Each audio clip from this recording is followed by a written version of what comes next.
Një tjetër masë e marë është që ankimimi administrativ dhe gjyqësor nuk e pezullon ekzekutimin e vendimit përfundimtar të autoritetit përgjegjës zhvillimit territorit.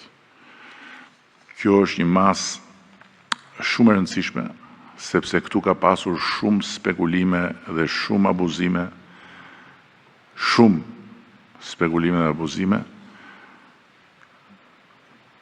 siç ka pasur dhe shumë akte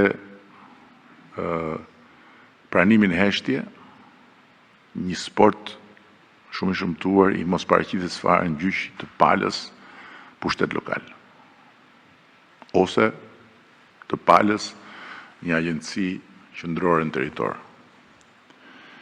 Kështu që nuk do të ketë asnjë pezullim të ekzekutimit vendimeve të autoritetit përgjegjës zhvillimit të territorit.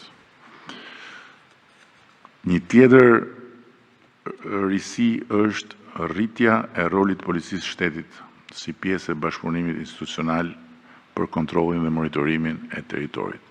Bashkëpunimi mes policisë shtetit dhe autoritetet kontrollit të territorit forcohet me instrumenta të ri ligjor dhe i jepet mundësia autoriteteve përgjegjëse, i jepet mundësia dhe pushtetit vendor më konkretisht që të ketë një ndërveprim të menjëhershëm ligjor me policinë e shtetit lidhur me këtë problematikë.